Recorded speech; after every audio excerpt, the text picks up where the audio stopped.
Humankind's potential is greater than you can ever imagine.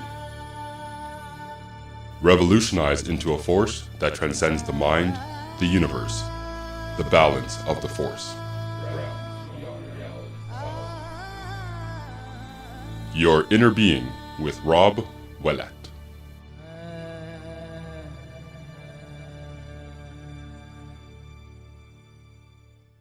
Good day to you, and thank you for joining me because I have lots of cool new things to share with you today. As you know, my channel has always been about human change, changing the way we are as a human species.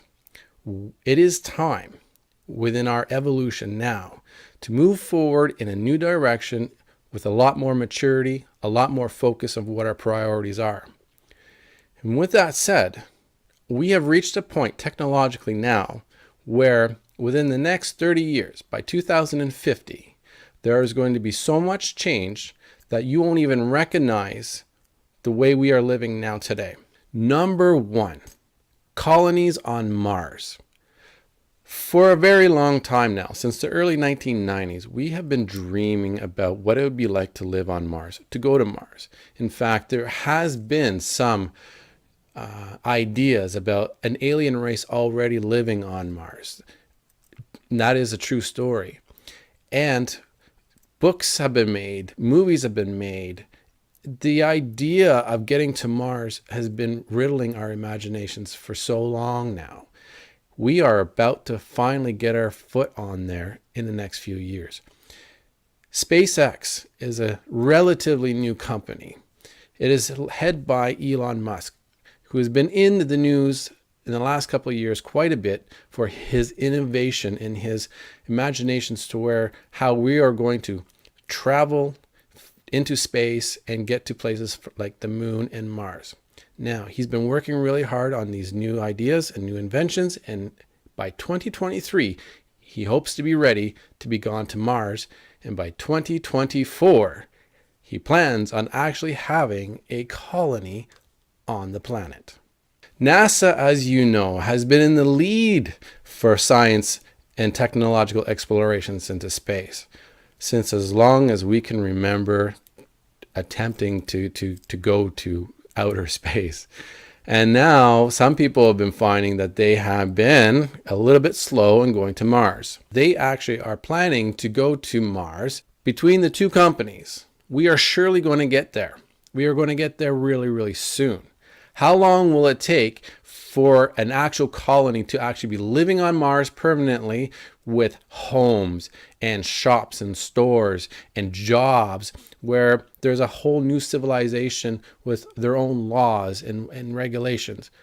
We're not sure exactly how long that's going to take, but it is here. And we are going to be sending men there really, really soon. They're going to get down there. They're going to put their hands in the dirt and they're going to show the world that we actually can make it, and we're going to find a way to survive there. The next big news is something really, really a big achievement for humankind in the way of computing power. Since its creation, the computers have been pretty much doubling their computing power every so often. We are at the point now where computing power is doubling every 18 months. And by 2040, we'll have reached its maximum computing power in the way that we're using technology today. And what that really means is that the computers are going to be as smart as humans, with the effects of being as smart as a human brain is actually going to be able to have what we've been thinking about for so long, and that is called artificial intelligence. This point is called the technological singularity. At this time, computing power will be able to perform acts all on its own. It's going to be able to think on its own. It's going to be able to have theories on its own. It's going to be able to calculate its own mathematical and scientific equations to come up with problems and solutions that we have not even conceived of. Which means, with the aid of this intelligence, we are going to be able to advance our own technology even faster. And that is mind-blowing, because as as fast as we have been able to achieve so many things, by 2045, we are going to be on that line of exploding into technological advancements that's going to reach a point where we are going to be able to become a type 1 civilization. Type 1 civilization is a civilization that's going to be able to harness the energy of its own planet and its own sun. We're going to be able to achieve that with the aid of this intelligence. Going to Mars, we're going to have different energy resources. We're going to be able to do far greater things and maybe do it in a way that's cleaner and better for our own planet, our own environment. Now, the next cool thing that we have to put in here, again, we've been thinking about this for so long, and that is changing our genetics. The idea of being able to cure all sorts of diseases, to change the things about our own body that we want to enhance, is going to be possible because we've just figured out in 2017 a way that's faster and cheaper to be able to alter those genetics. I do know that it involves viruses and getting viruses to kind of do the job. What that means is that we are going to find ways to cure a lot of the diseases that have been plaguing us. We're going to be able to protect ourselves by creating a stronger human core.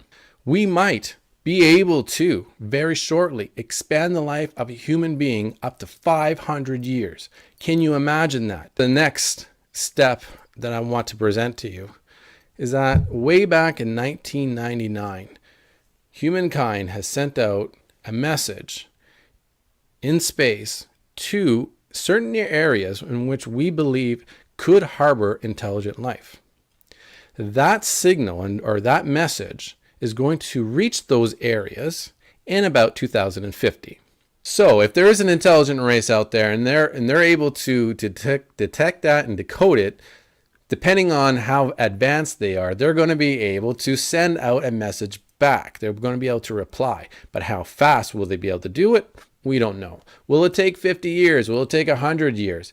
Will it be instant? Will they be able to find a way, or maybe do they have a way to be able to communicate back to us instantly? And even if they don't just send a signal out, maybe they're advanced enough to turn their travel systems and just come and see us directly. They might be showing up on our doorstep shortly after. Who knows? But the potential is there. And that is great news, because leading into the final news that I have to share with you is a lot to do with travel and traveling through space and time. Now, again, we've just discovered that the whole theory about warp drive, like we've seen in movies, light speed, however you want to call it, that theory is now a reality. We've detected two dying stars colliding with each other, and the effects of that collision has shown these scientists the effects, and apparently the effects of that explosion has brought about that very thing, a warp speed of some kind. I do not understand the science behind it, so I'm not going to get into it. All I can tell you is that we have detected it. It is out there, and it's no longer a theory. So now, with that information, you bet your bottom dollar that all these scientists are going to be out there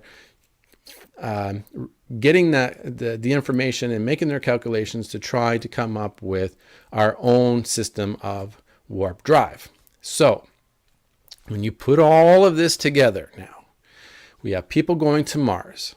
We're going to have intelligence up to the point in where they're going to be just as smart as us, artificial intelligence creating and helping us scientifically and technologically advance at an extremely fast rate, all at the same time as having our genetics to the point where we can live longer, to be able to travel farther and maybe even reach those places and where we think there is intelligence. The communications between them.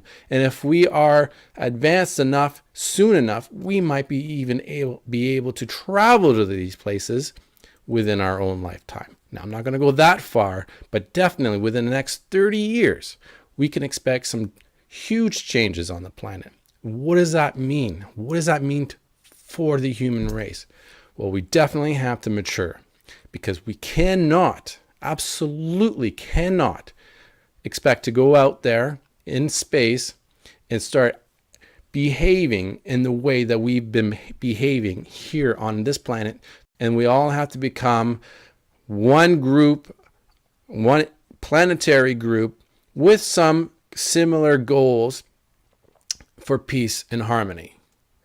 We may all have our differences, but we no longer need to focus on those differences, and we need to embrace what is good in all ideas and reject anything that is negative in those ideas. We do not need to hurt each other. We do not need to kill each other. We can feed everybody. We can clothe everybody. We can give everybody clean water and shelter and warmth and education. 100%, this is something that can be done today if we all focus our attention on that. So what does this say about the future for everybody? Are we going to be divided, or are we going to be united? There are no doubt going to be temptations to allow yourself to be distracted by the artificial intelligence and technology. You're going to be entertained in ways that you've never been entertained before. It might even allow people to be lazy and yet still be super healthy. You know, we may not even have to go out and do exercises. And so you can sit on your butt, quite literally, and put yourself in a whole new world, and not even be attached to what's going on in the outside world. Or are you going to be a part of a group that's going to embrace this technology to become maybe explorers yourself? Find yourself using this technology to advance humankind as opposed to being a slave to it. Please let me know what you think is going to happen to the world with all the things that I said. This is no longer if, it is going to happen relatively soon. So what does that mean?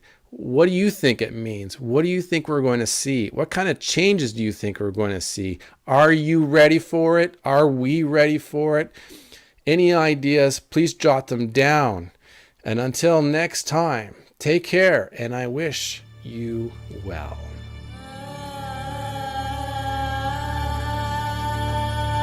Thank you for watching.